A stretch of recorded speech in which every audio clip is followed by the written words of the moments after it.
le tocaron unos poquitos minutos en la cancha, pero el hecho de que ella pueda ir o que podamos ir a un juego y que podamos verlo dentro del terreno, que lo podamos ver por televisión. Mi mamá se vino a vivir a este país en 2007 conmigo y falleció el año pasado.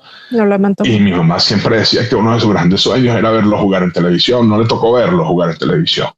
El día que mi mamá celebraba un año de muerte, Ángel jugó partido completo de la Conca Champions contra Alajuelense.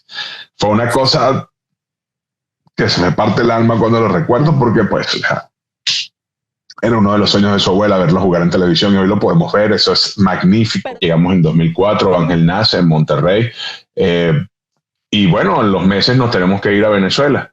Nos vamos en enero del 2005 y 10 años él se cría en Venezuela. Entonces Ángel es un mexicano que nace en Monterrey, pero que se cría 10 años en Venezuela. Okay. Y a los 10 años se muda a Tijuana.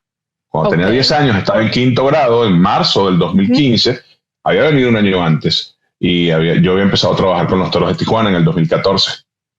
Ha sido una gran bendición el hecho de haber venido a esta ciudad. ¿Qué los trae a México? ¿El trabajo? Sí, me trae el trabajo, ¿ok? Yo también soy una persona afín a los medios, trabajo en los medios de comunicación, me he especializado en el béisbol, pero cuando llegué a México trabajaba en cubriendo fútbol, ¿okay? Porque era el trabajo que había. Ok, entonces, bueno, gracias a Dios en Monterrey me establezco, leo unos meses, nace ahí Ángel por esa razón, y por eso digo que creo que el saber que su papá tenía que ir de repente a cubrir unos entrenamientos todos los días, a ir a una concentración a buscar entrevistas, todo ese tipo de cosas, yo creo que eso se impregnó en el ADN y él, mientras estaba en la estación mi esposa, ahí se metió un poco de fútbol y mira, han pasado 20 años de eso, casi 21 ya de hecho. Porque él nace en septiembre del 2004, entonces finales de septiembre, pues estamos hablando de que sí, o sea, toda esa carga energética se metió ahí en cuanto al fútbol y hoy por hoy, o sea, por eso estamos en México. Pasa el tiempo y en 2010 empiezo a trabajar en la Liga Mexicana del Pacífico. Okay. En el 2010. Para el 2011 empieza Ángel a venir consecutivamente y me acompañaba a los terrenos de juego, a todos los lugares. Entonces, pues siempre estaba conmigo. Él vivía en Venezuela, pero el poco tiempo que estaba conmigo, era que cuando yo iba o cuando ellos venían, o sea, no había un tiempo de decir, vivo en México meses, vivo en México, o sea, un año y después me voy, sino él siempre estuvo en Venezuela esos primeros 10 años. Cuando llegamos aquí a vivir a la ciudad de Tijuana, ya que en el 2014 vengo, ellos vinieron de vacaciones, 2015 ya nos mudamos, los metimos en la escuelita de los cholos. Okay. Hay un centro de iniciación Xoloscuincle, se llama Six. Vaya el comercial. ¿Nunca le trajo el béisbol? Sí, él jugó béisbol como un año. Cuando empezó a venir conmigo a México, ya con más regularidad, he ido a los terrenos, los jugadores le preguntaban ¿qué juega? Soccer. Ah, no, pero vente a jugar béisbol, mire, tu papá está en el béisbol, vente a jugar béisbol, que el béisbol es mejor, que el béisbol se hizo para la gente pensante, lo otro nada más es darle patada a la pelota, así le decían algunos hasta directivos. Y Ángel se le fue metiendo eso en la cabeza y llega a Venezuela y me dice antes de irse, papá, voy a jugar béisbol, voy a practicar. Ok, le dije a mi esposa, vamos a inscribirlo en una escuela donde pueda desarrollarse. Y lo metimos en una academia con un señor, pero en eso, bueno, era más que todo una práctica, ¿no? Los ponía a practicar 2 o 3 veces a la semana, jugaba fútbol y también jugaba béisbol. Pero resulta que pues no salió bueno, la verdad no. Él vivía, moría y era una pasión, sigue siendo una pasión increíble en Ángel el fútbol. Él nunca vio otra cosa más que fuera el fútbol, era su visión general, mi esposa me cuenta que él jugaba todas las tardes y dice, yo soy fulano definiendo el partido en tal momento del juego, o sea, así de niño. Cuando llega aquí a Tijuana, lo primero que busca es principalmente jugar. Claro. Porque era su sueño, él quería jugar en un equipo donde tuviera un uniforme, donde pudiera jugar y eso nos llevó a inscribirlo en el centro de iniciación Xoloscuincle. Empieza ahí en agosto, más o menos por estas mismas fechas, ya ves que se van el tiempo de vacaciones, claro. En agosto comienza y en enero del 2016 hacen unos tryouts de fuerzas básicas de Cholos y ahí les llamó la atención. Lo invitaron 2 días, hizo ese tryout, esas visorías como le llaman, y cuando llegó el momento lo jalaron. Pero ahí duró como 4 meses. Fue una situación bastante difícil. Él apenas tenía 11 años, no estaba bien acostumbrado a sistemas, nada, se jugaba era porque le gustaba el fútbol. Y aquí era un rendimiento mucho más estricto. Había niños que estaban muchísimo más avanzados que él, no es mentira. Cuando él termina de irse a las fuerzas básicas, cuando él entra a las fuerzas básicas, lo llevan como delantero. Ok. Estaba otro muchacho que se llama Jorge González, que jugaba para Cholos hasta la sub-18, creo que sub-20 jugó con ellos, sub-21, no sé, o hasta el torneo pasado. Jorge, muy bueno, delantero, killer. Y el otro era Hugo Weckman, que hasta seleccionado nacional llegó a ser en sus categorías. Entonces no había chance para Ángel, la verdad. Ángel era el de menos talento de los tres, el de menos talento era Ángel, entonces lo convierten en defensa. Pero en el Inter de hacerlo central, pues el proceso me parecía muy brusco, ¿no? Para tan temprana edad. Por eso nosotros decidimos que saliera de ahí. Y va con su profesor que tenía en el SIX antes de que le llamaran a fuerzas básicas. En ese tiempo efímero que estuvo ahí, lo enseñaron un poquito a defender y entonces lo metían en los juegos de fin de semana en el SIX con su profesor. La mitad del tiempo de defensa y la mitad del tiempo de delantero. Okay. Y así lo fueron llevando hasta que él pasó a otro club, lo metimos en otra escuela, Club de Fútbol Rayados Monterrey, Tijuana, no sé cómo se llama, Rayados, Centro de Formación Rayados, creo, Tijuana. Ahí lo metimos, la verdad, mis respetos. O sea, sí le habían enseñado muy bien en el SIX, el profesor que tenía era muy bueno, pero este profesor se salió de ahí y se fue con los Rayados, nos dijo, lo que quieran ir con nosotros, vénganse. No. Y Ángel se convirtió en estrella de ese equipito. Él lo potenció. Y el grupo que estaba ahí de trabajo lo potenciaron a hacer mejor defensa, a pelear más duro, todo. ¿Ya se quedó como defensa ahí? Se quedó como defensa y empezó a crecer futbolísticamente. Y esta gente de Rayados, me recuerdo, lo ponían a entrenar de lunes a viernes. Era una fija. Todos los días a las 3 de la tarde tenía que entrar a entrenar.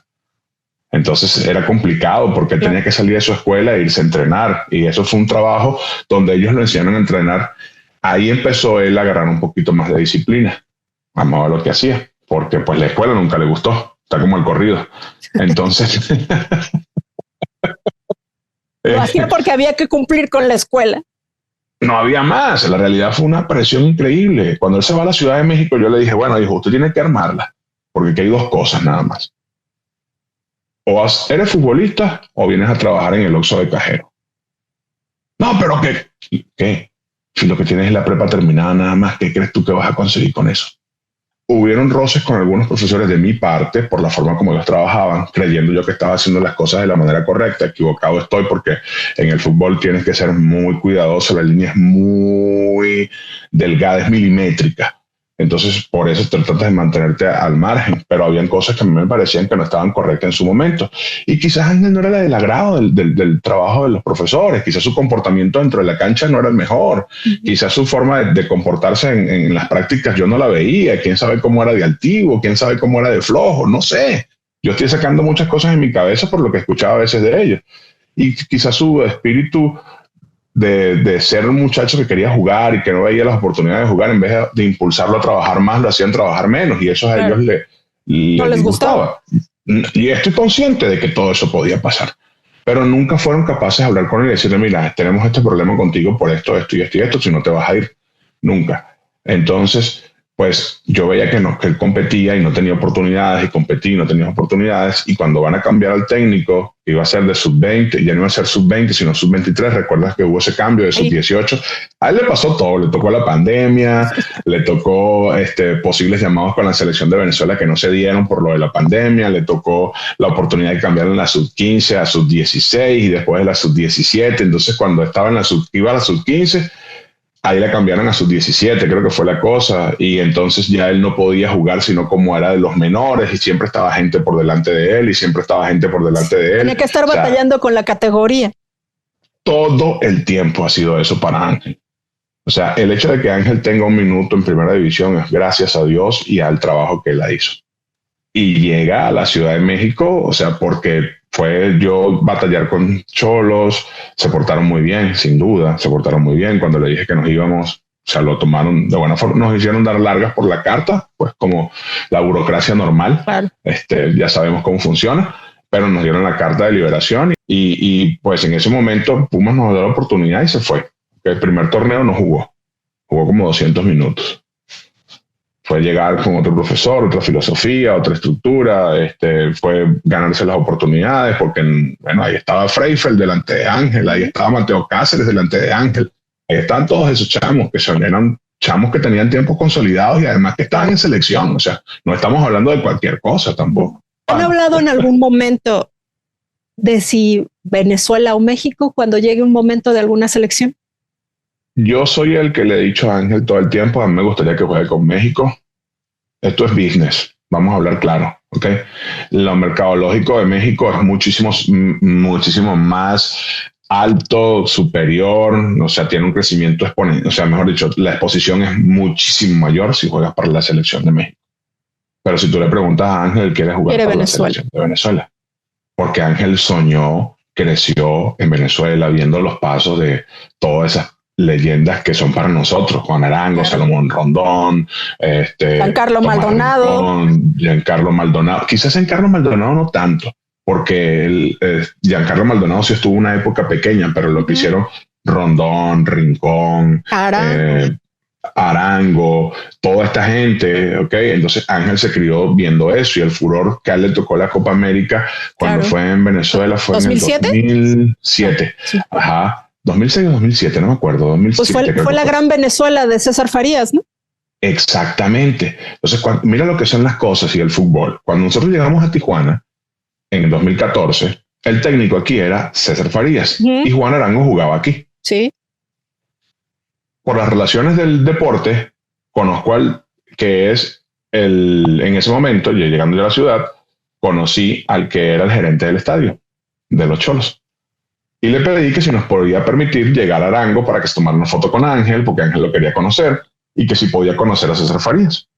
Cuando llegamos al estadio, o sea, pasan los días y lo llevamos al estadio, y en el estadio pues estaba el furor del mundial, toda la cosa, ellos estaban entrenando.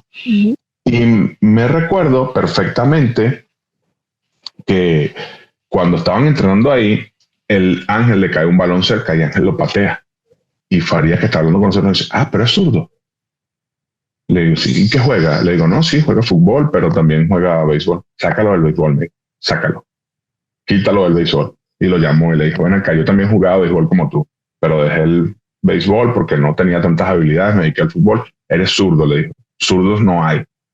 Zurdos buenos son pocos. El hecho de que él quiera jugar para Venezuela es una situación que pues ha estado en su mente desde niño. Nadie se lo ha impuesto.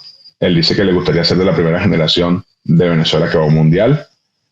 Y este año cuando se fue, ahorita cuando se fue, antes de irse a Cancún, me dijo, bueno papá, a mí no me queda otra cosa más que trabajar fuerte porque hasta en una de esas me cuelo para la selección. Me cuelo hasta el mundial. O sea, él está claro ya igual que yo, ¿no? Que si lo llama México, él no va a desaprovechar ninguna oportunidad. Hasta ahora nadie lo ha llamado. Yo quería llevármelo a estudiar a Estados Unidos. Quería que se fuera con una beca para que jugara fútbol en Estados Unidos y viviera eso, ¿no? El hecho de estar fuera de casa. No se dio, apareció la oportunidad de Pumas y fue de verdad una bendición, una súper bendición.